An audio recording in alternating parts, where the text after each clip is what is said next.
Okay, Omar, thanks so much for joining us today. And just to say to everybody watching, what an honor it is to be talking to Omar Gomez from the Rainforest Healing Center and from Quantum Soul Journey. And you've just got back from a lovely stint in the jungle. Yes, I just got back from an 8-day retreat in the Amazon. And that was in the Rainforest Healing Center. Yeah, that was at the Rainforest Healing Center outside of Iquitos, Peru. Oh, lovely. Really lovely. So, Omar, firstly, just to say thank you so much. I received your certified Kambo practitioner training pack from Kelly, who's a member of your team. I'm actually astounded by what's in it. It's just so thorough, and there's just so much in it, and it's just brilliantly laid out. You haven't missed anything, that I could ever think of. And just to say thank you so much for that. And maybe just introduce yourself, how you got drawn to the Kambo and your background and that sort of thing, so people know. Sure. So in the year 2004, I was hitchhiking through Central and South America. Up to this point, I had been a professional scuba diver and doing the dive shop in the Caribbean in Cozumel. So I was teaching something called technical scuba diving, which is teaching military and some astronauts how to go 400 feet underwater, 2 kilometers in the back of cave systems, or wreck diving, Wow. search and recovery, so on and so forth. And I hit my midlife crisis in my early 30s, and I decided to hitchhike through Central and South America.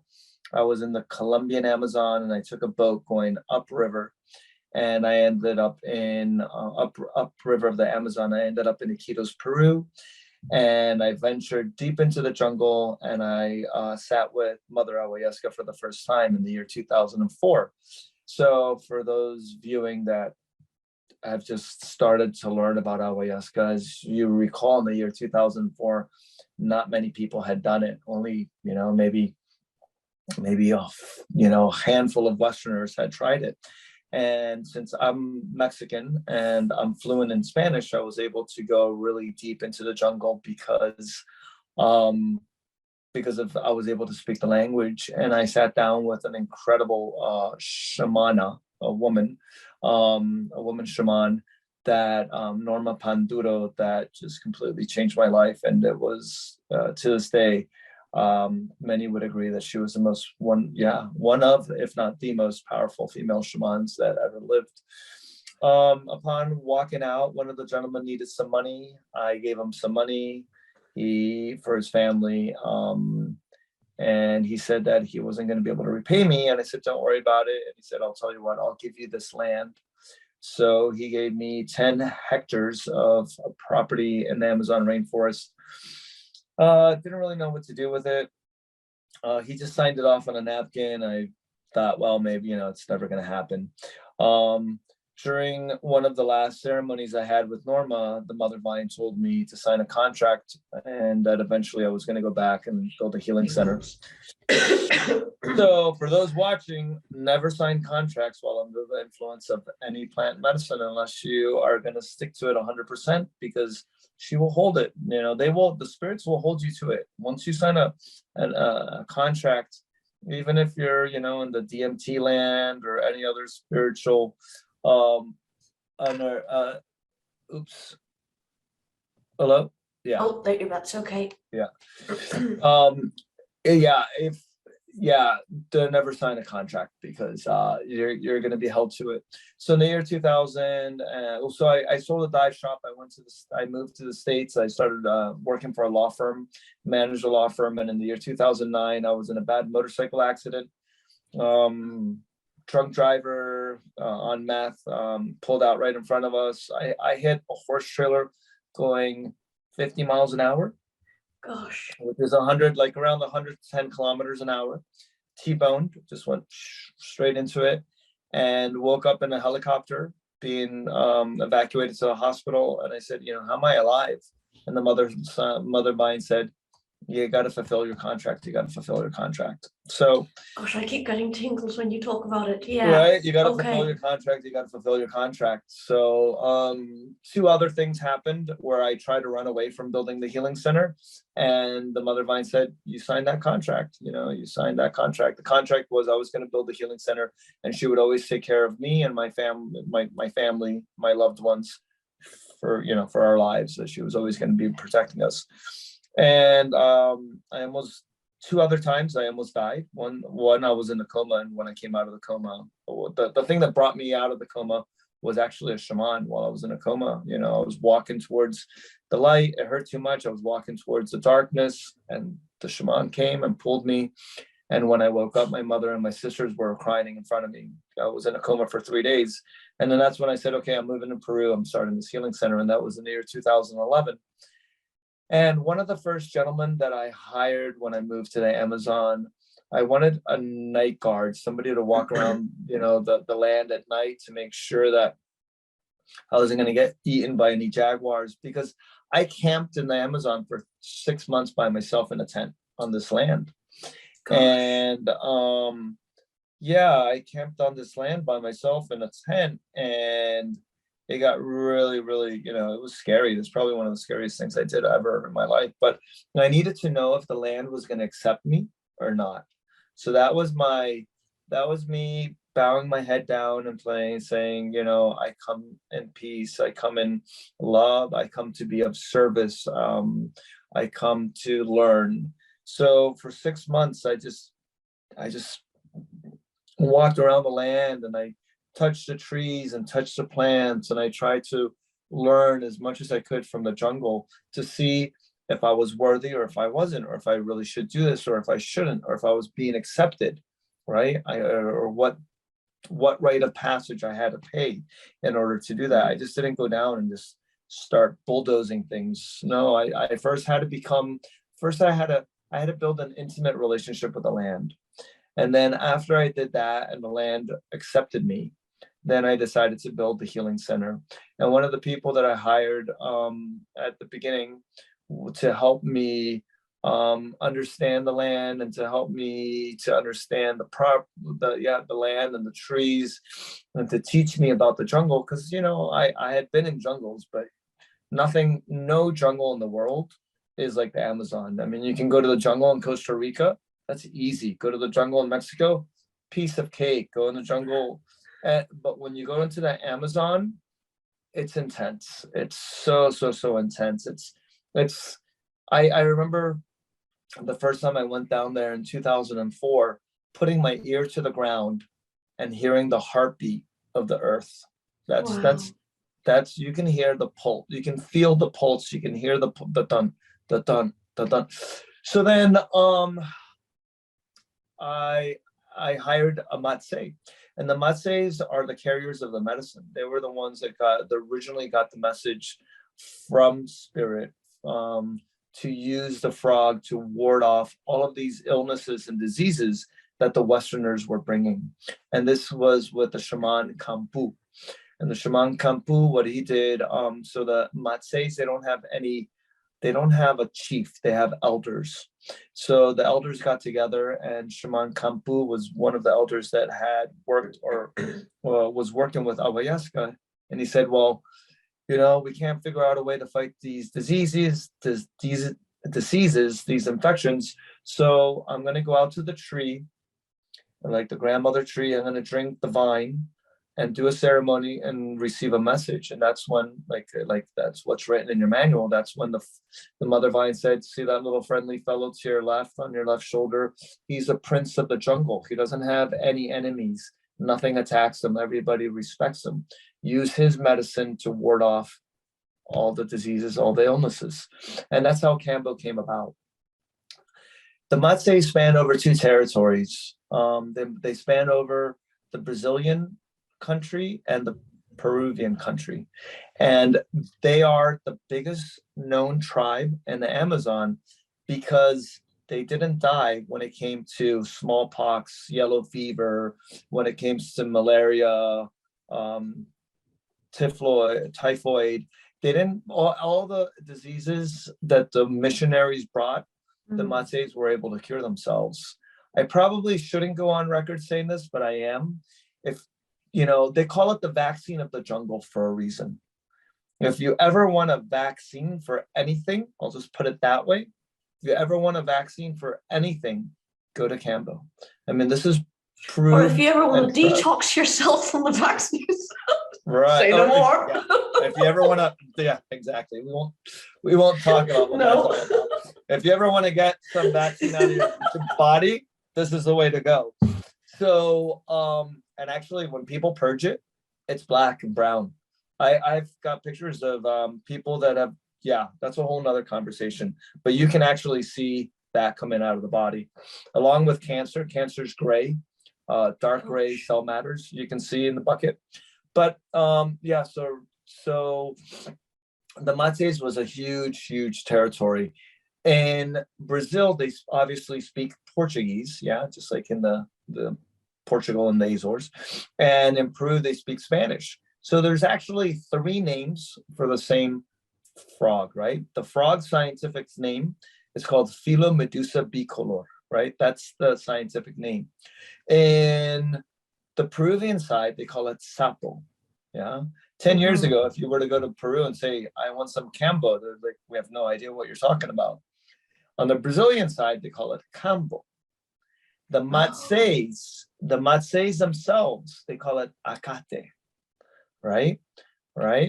And the name the loving name that we give it is the same name in Spanish. It's called Príncipe de la Selva, the prince of the jungle, right? The prince. Okay. Because when you hold the frog, it's like a koala in amphibian form.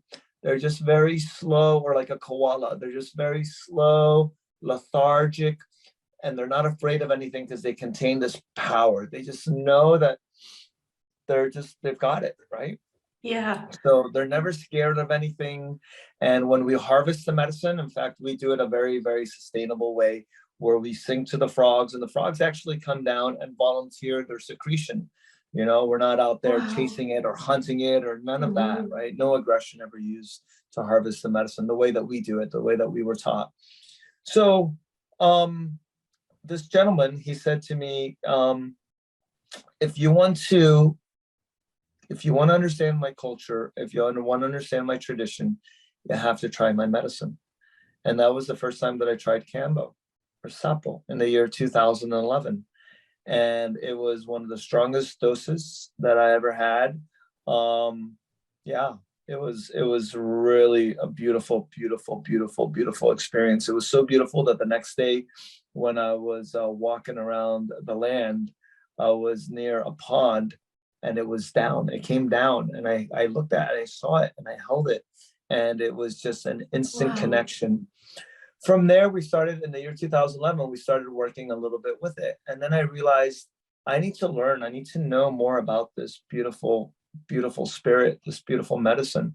So I contracted a military airplane to take me deep into the bush. And we landed on a dirt runway, like something out of like Narcos or, one of those like drug dealing movies. And then took a motorized canoe 6 hours up a stream and was literally in the middle of nowhere. And that's the first time I sat with the Matses. And the first time that I sat with the Matses, they were just like, you're just a tourist, and they just gave me the light, hee ho ho version of the medicine. I did have a couple tourists with me, friends that, they were from, the States and other parts of the world that wanted to go down and share that experience. And I would ask them, I want to learn more, take me deeper. And they're like, no, you're not ready. So I went back a year and a half later, almost 2 years later, I went back, but this time I went back by myself. And they're like, oh yeah, okay, you came back by yourself. Let's see if you're ready. And they the things that I went through with those guys was so intense. Getting dosed at night, get it right before they would go hunting, because the Matses use this not only to ward off diseases, illnesses, sicknesses, and viruses, they would also do it to connect with the jungle, right? The Matses believe that every plant has an animal spirit. Yeah.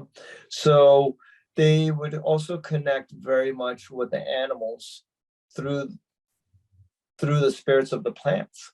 So when they would go hunting, they would do Kambo. And what happens is that things stop becoming camouflage. You become one with the jungle. You feel the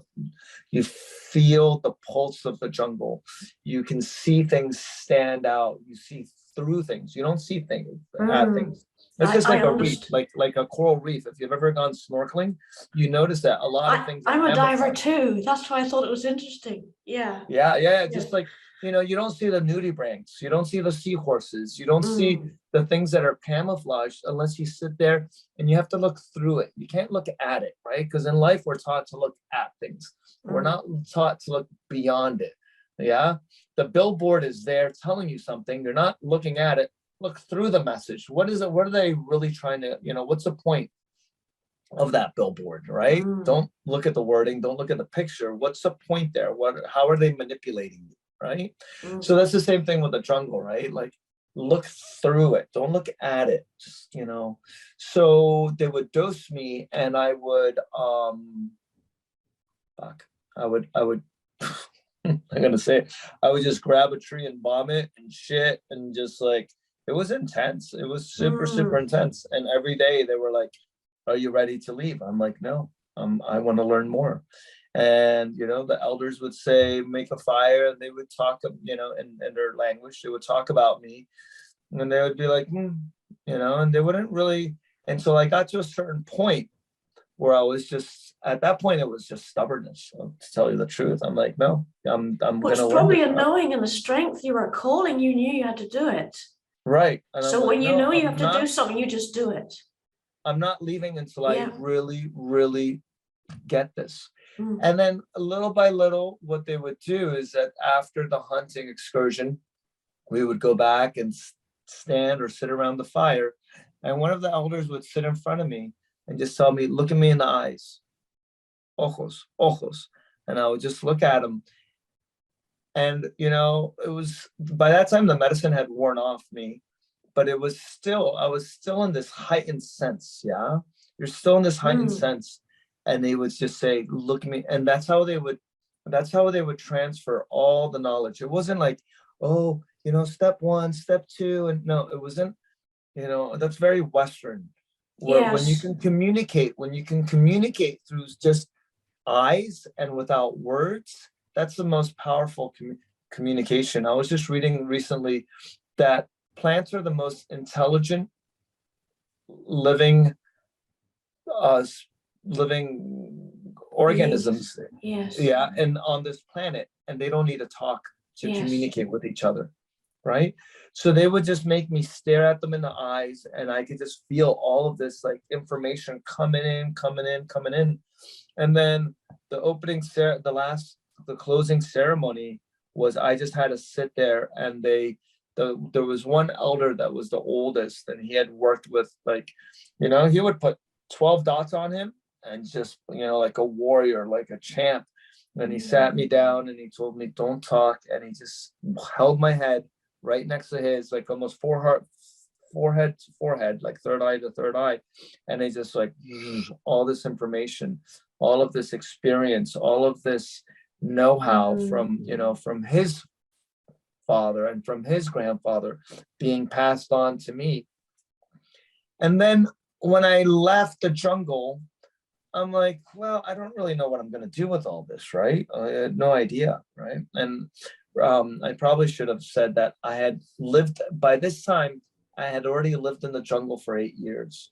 So I lived and ran a healing center for 8 years, almost like day in, day out. Sure, I took some vacations and traveled, but I would say for a better part of 7 years, I lived there every day, working with master plan diets, working with Kambo. And what we found is that Kambo and ayahuasca work very well together, because Kambo Yes. goes in and does the early cleaning, right? Normally, Mm. when you do an Aya ceremony, the first ceremony that you do when you sit with Mother Ayahuasca is you have a physical cleanse, right? She goes in and she cleanses all the ducts and tubings and, organs and filters and everything, so that the second one can be a lot more emotional and spiritual and so on and so forth. But if you do a Kambo ceremony prior to that, then you have that already clean. And what it does, it allows you to be in a very beautiful heart space. Yeah, the shaman Kampu said, Kambo circulates in the heart. It's heart medicine. It decalcifies your heart. And that's why it's beautiful, beautiful, beautiful for people to be able to open up their hearts in order to step into any kind of ceremony. Yeah. And Omar, I just want to say, because I asked the frog to bring me my teacher. And when I first found you, I was looking on the internet and I kept going back, kept being drawn back to your site. And it was honestly, it was my fear. I was like, oh, that might be a bit pricey for me. And then I was like, no, just go with your heart and ignore, any worries or fears that you have. And I'd already booked another a set of training, because I felt like I needed the Kambo then and there. And I don't regret going. But during that time, twice during ceremony, your face appeared, and this lineage that you hold just hit me in the heart so strong. And I was like, thank you, Kambo, thank you to you, and thank you, because I was shown it so clearly what you hold. That I feel that people, this is the message I would love people to get out, not from their heads, but to really feel what you're saying, because they're not going to get it if they're sitting analyzing what you're saying. They're only going to get it when they feel it in their hearts, because it's so special what you have. You've earned it. You've really earned it, and you've been called to it, and you've been blessed with it from the lineage of the Matsis. So for that reason, I'm so honored to be hosting you in the Azores, because already there's people that have rung me up and who are having the same sort of experiences as me, like these sort of synchronicities happening with frogs, or just in their life where the frog will appear, or they'll hear it'll come into them, or it'll call them in whatever way is right for them. But so beautiful, and so moving when they tell you the story, because you can really feel it. And and I noticed I've got way more sensitive, and after doing it, and I also feel that there's a layer. I see the layer in me that I haven't hit yet, and I'm like, I bet you Omar's gonna get it. Oh, we're gonna go. Yeah. We're gonna go. Because I read through your, the training. It sounds really exciting, but the one that I really, really feel is the heart one. Yeah. Last day. On that note, what a lot of people don't realize, and thank you for opening up this gateway to the next segment that I'm going to talk about, is what a lot of people don't realize are two things. Number one, when you sign up to do a course like this, it's 65%, maybe 70% of the course is your own personal healing journey. Yes. And it's like you get a 2-for-1. People, it's people have come out of this course saying, I've worked with, all of these plant medicines, and I've never received, for this many years, and I've never received this amount of healing. Right. So the course itself is an incredible healing journey. We have before and after pictures of people and you don't recognize them. The look of just heaviness, of just like people, that normally they look okay. But then when you look at the picture after the course, they look 20 years younger. They look up and uplifted, radiant, and happy and radiant. Yeah. So the healing journey is very, very, very profound. And a lot of people don't realize that that's part of the course. And it is, because you're getting dosed twice a day, for the first 4 or 5 days. And then at the last, as you were mentioning, you get the chest dose. And then the other thing is, and this one's very, very important, and this is how I was taught, you can't take someone where you've never been. Exactly. So wise. And that's what spirit teaches me. Exactly. They take me. I've been through. I'm not going to share about me, but I so relate to what you're saying. Yeah, and it's so true. And that's why, for those people that are watching this, it's, if you get one thing out of this, just please realize that find somebody that's been there, that's spent time, because you want to do the proper training. You want to, because this is a gift. And at any minute, it can be taken away from us if it's abused or Yes. misused. This is a gift.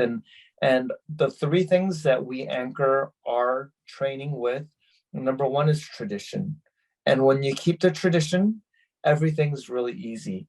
So Omar doesn't get to put his ego into it. I'm not going to say, oh, today we're all going to dress in purple and we're going to sing this song that I made up. It's not about me. It's about the Matseis. It's about the elders. It's about keeping the tradition. To me, tradition is the most important thing that I can teach you. After that, obviously, it's safety, right? Because we do live in a world where things can go a little bit, Yeah, I found that screwy. brilliant. What your documents and your notes on that is incredible in the manual.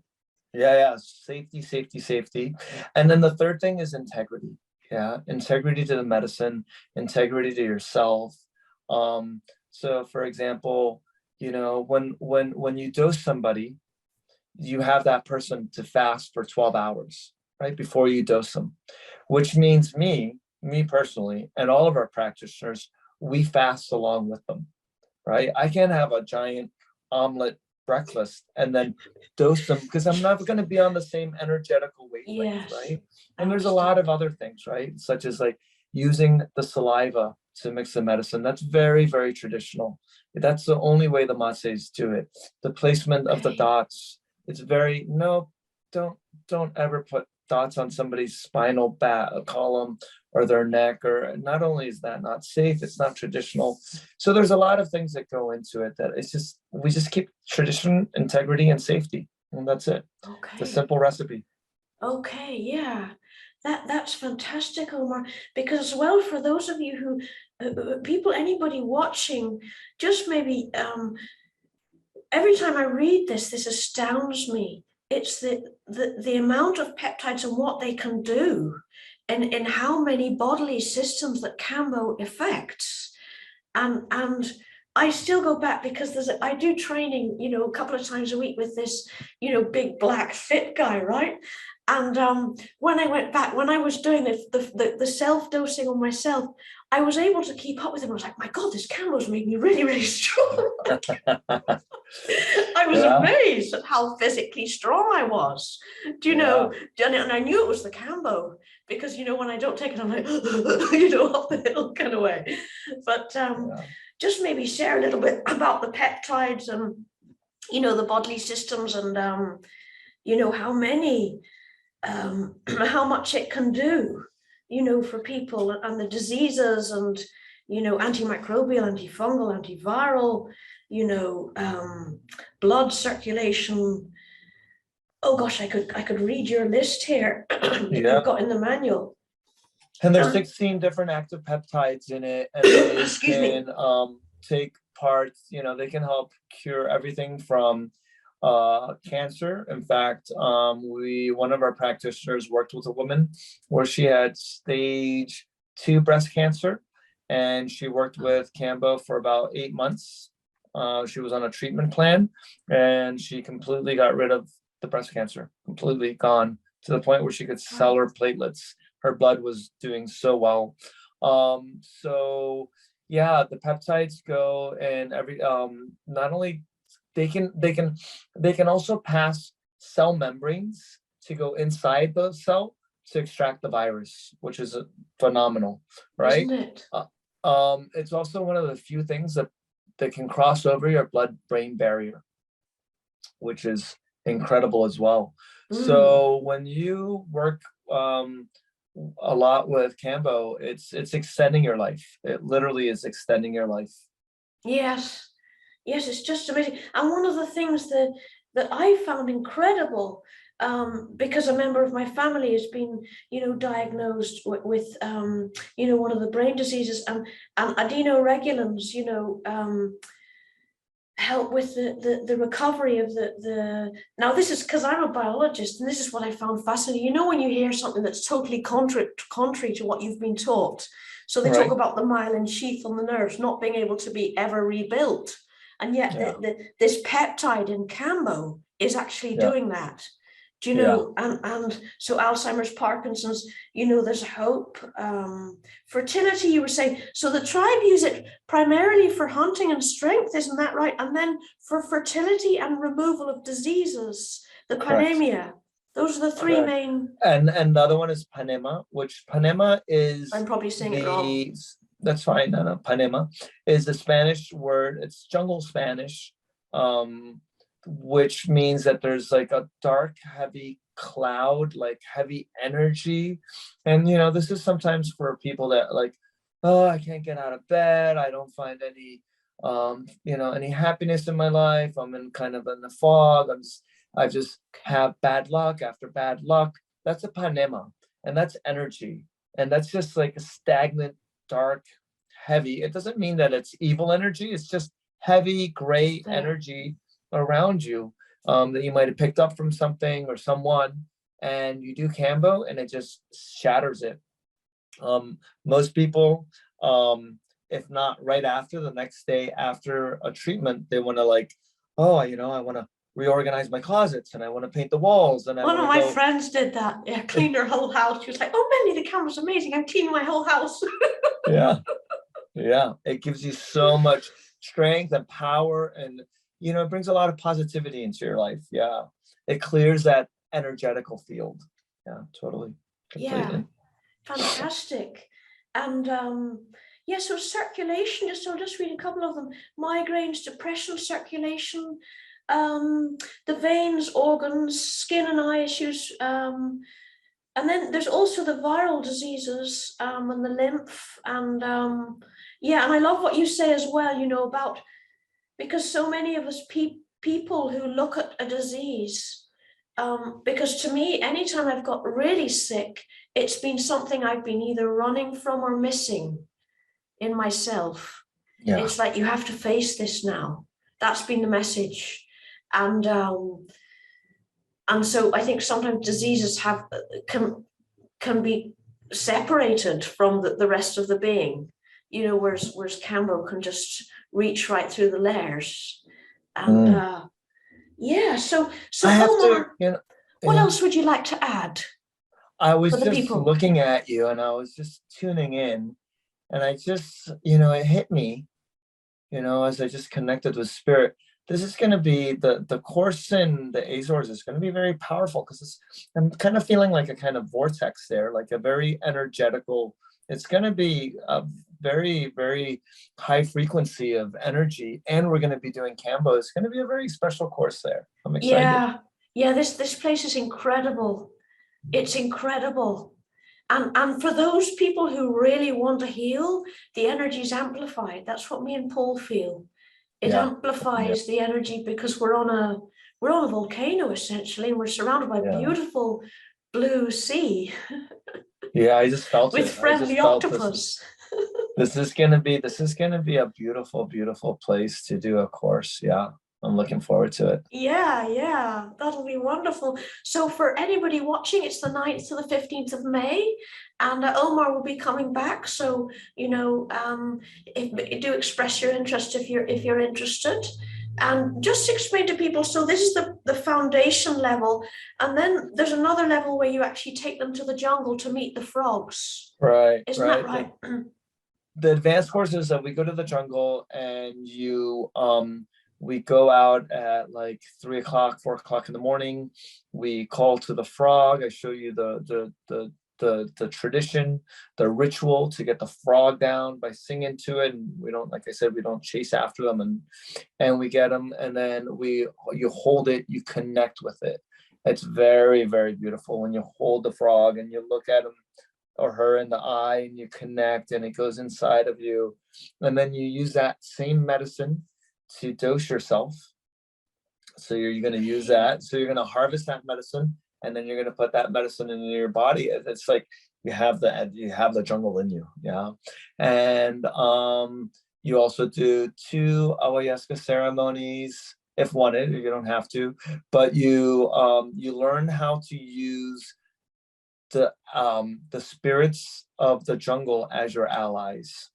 So when I serve, so I've done a lot of master plant diets, and I've lived in the jungle for 8 years. So whenever I do a ceremony, all of those plants, all those trees, all those bushes, all of the medicine that I've done comes into my ceremonies with me. And you're going to feel that the first time I sit with you and dose you. So you're not just doing Kambo, you're doing the whole jungle. Yeah. Oh, amazing.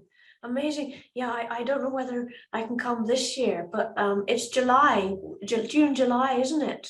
Yeah, July. Yeah. Yeah, I'll have to get the dates just so that I have the dates, and we'll maybe Because post them. At the bottom of this YouTube, though, I'll post your link to your websites. Look, it's And 11/11. 11/11. Good numerology. Yeah. Great. Now, Omar, is there anything else you would like to say to people? Obviously, people who are interested, can talk to you and Kelly and your team to have a chat. And just get in touch. You can email me at info@pathwayteaching.com too, and I'll refer you to Omar and his team. And is there anything you would like to add, Omar? No, just right now, follow your heart. And as we know right now, the world needs more, Kambo practitioners. So the world needs more healing, especially with the aftermath of our the events that are the global events that are happening right now. People are fleeing to different countries, and these people are going to need to, they're going to have PTSD and everything in between. So this is a beautiful time to level up and become a Kambo practitioner so that you can be of service. And that's, being a Kambo practitioner isn't about the schematics. It's not about the business. It's not about making money. It's about being of service to this community, because both you and I have, children, and we want our children to grow up in a better world. We want our children to, or even our grandchildren to grow up in a better place that we grew up with. And this is one of the best tools. It's what I call the miracle tool that can help everything from, from cancer to AIDS to, to a fever to PTSD. I mean, this can help so many things, and it's an incredible medicine when done properly, when done right, when administered properly, with tradition, with integrity, with safety and love. Yes. No, Omar, just to say thank you so much. And Sure. I'm so excited, and it's going to be such an honor. And I'm just so grateful. I really, really am. I'm just so grateful. And yeah, I look forward to meeting you in May. Yeah, it's going to be wonderful. And I'm happy that we could fit it into the schedule and it all worked out. Yeah. Thank you so much. Thank you for watching, everybody. Cheers. Bye.